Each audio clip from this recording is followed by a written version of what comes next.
সেই ডিএটা মিটিয়ে দিতে হবে, সেটা সরকারকে সুন্দরভাবে পরিষ্কারভাবে বলে দিয়েছে ট্রাইব্যুনাল। এটা কি ইয়ার্কি হচ্ছে? তাদের কিন্তু কপালে দুঃখ আছে। তাহলে 16 তারিখ থেকে আজকে 1 মাস হতে চললো, তাহলে সরকার এখনো পর্যন্ত ক্লারিফিকেশন চাইছে। সরকারের উদ্দেশ্যটা কি? দুবার দিয়ে দিতে গেলে নির্দিষ্ট সময়টা যদি চলে যায়, ডিএ তো পৌনঃপুনিক, অর্থাৎ ডিএটা যেই মাসে ঘোষিত হয় সেই মাসে যদি আমরা হাতে পাই, পরের মাসেও পাবো, তারপরের মাসেও পাবো, তারপরেও মাসেও পাবো। কিন্তু রাজ্য সরকার কি করছে, তারা এখন ক্লারিফিকেশন চাইছে সুপ্রিম কোর্টে। পরিষ্কার রায়ের মধ্যে উল্লেখ রয়েছে যে হাইকোর্ট এবং ট্রাইব্যুনাল যা যা যেই মতো নির্দেশ দিয়েছে সেই মতো মেনে হবে। এটা মানে একটা বাচ্চাও বুঝতে পারে।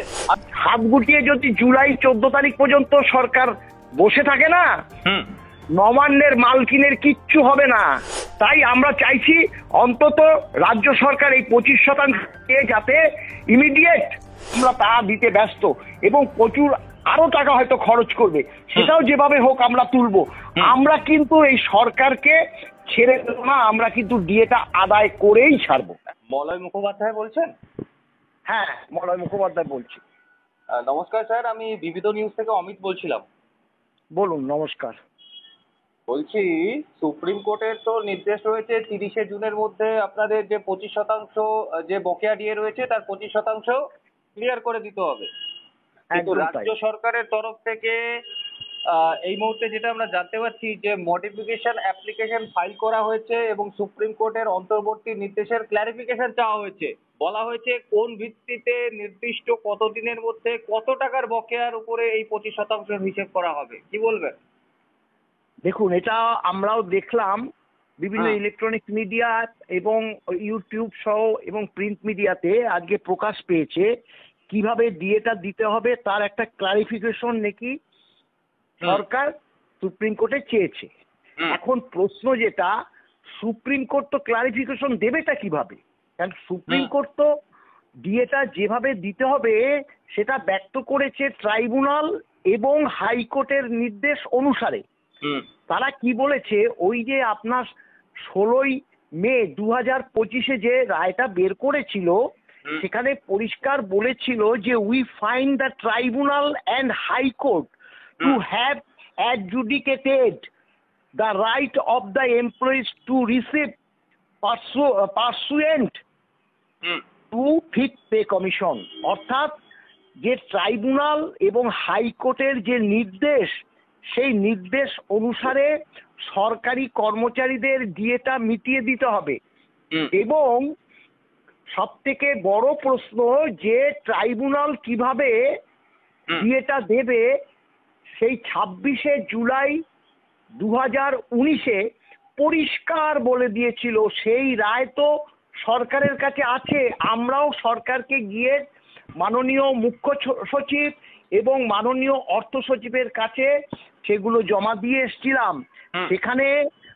সেখানে মাননীয় ট্রাইব্যুনাল বলেছিল চিফ সেক্রেটারিকে, আদালত রাজ্যকে নির্দেশ দিচ্ছে যে রোপা রুল অনুযায়ী এবং মুদ্রাস্ফীতির সমানে অল ইন্ডিয়া কনজিউমার প্রাইসের নিয়ম অনুসারে এই আদেশ দেওয়ার তারিখ থেকে, অর্থাৎ যেদিন আদেশটা দিয়েছিল তার থেকে 3 মাসের মধ্যে নিয়ম নীতি প্রকাশ করতে হবে, যাতে সরকারি কর্মচারীরা অন্তত বছরে 2 বার দিয়ে পায়, এবং আদেশ প্রকাশের 6 মাসের মধ্যে তা কার্যকর করতে হবে।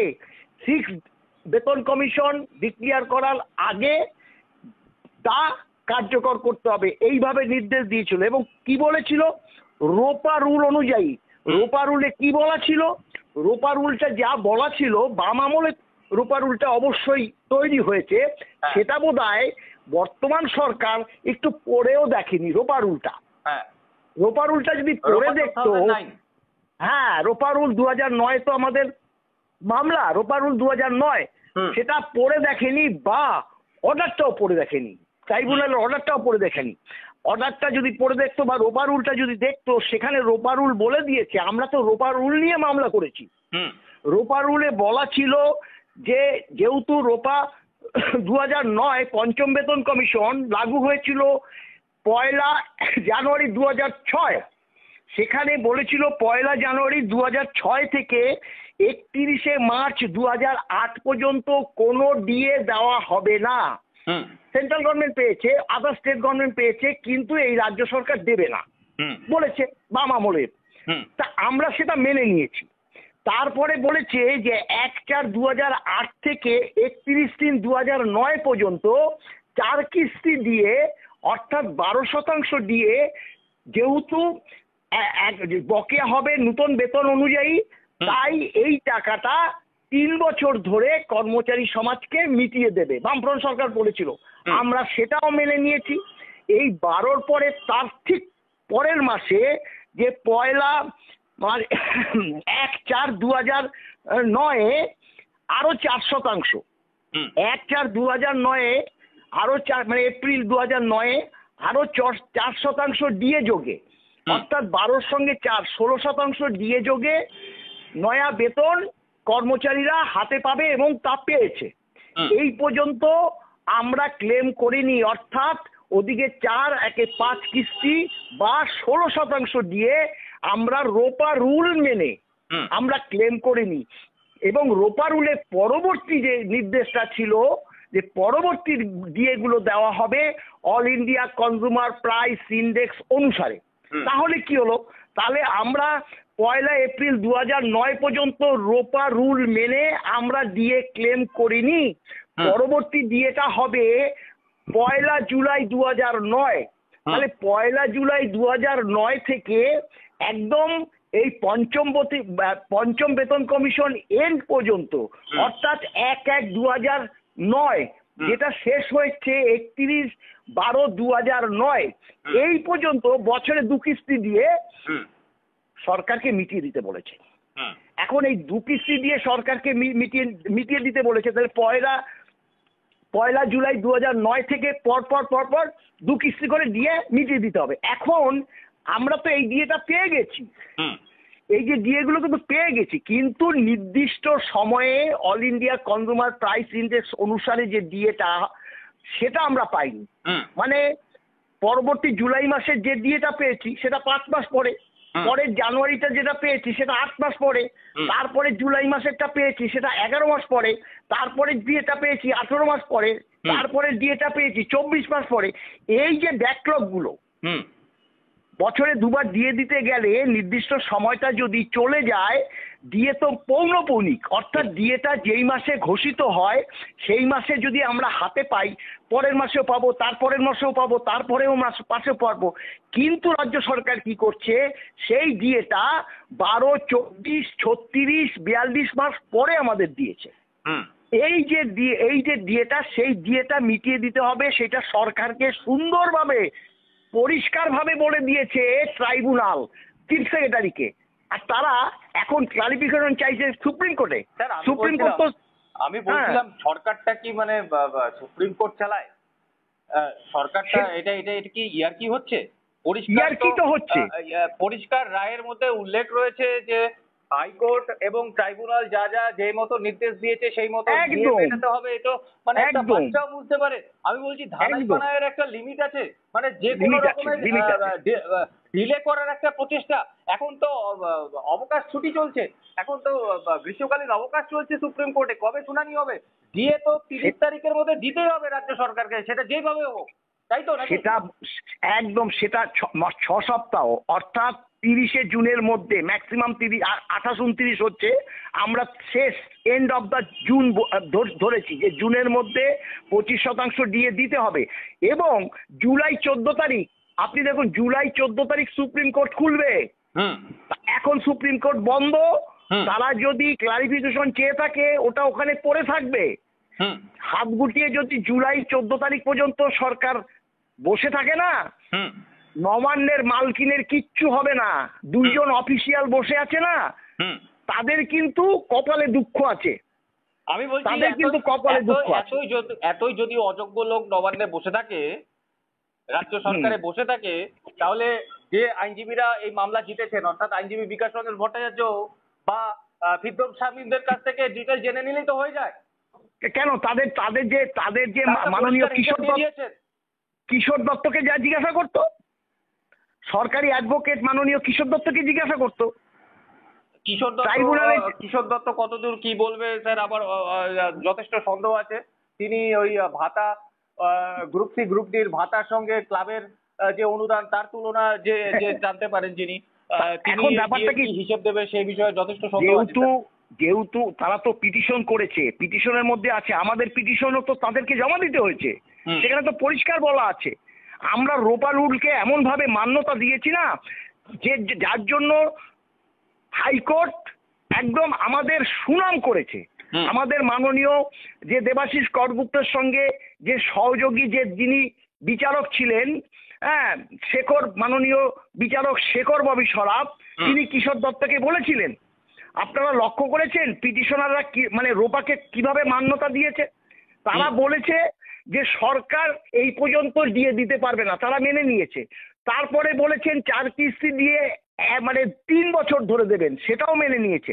তারপরে বলেছেন আরো তার সঙ্গে 4% দিয়ে যোগে 16% দিয়ে যোগে বেতন দেবেন, সেটাও তারা মেনে নিয়েছে। তারপরে তো আপনারা বলেছেন পরবর্তী ডিএগুলো all India consumer price index অনুসারে দেবেন, তাহলে তো আপনারা কেন দিয়ে দিচ্ছেন না? স্যার আমি বলছি যে সরকারি কর্মচারীদের বেতনও তো ভিন্ন, এক্ষেত্রে ডিএর মাপটাও তো ভিন্ন হবে।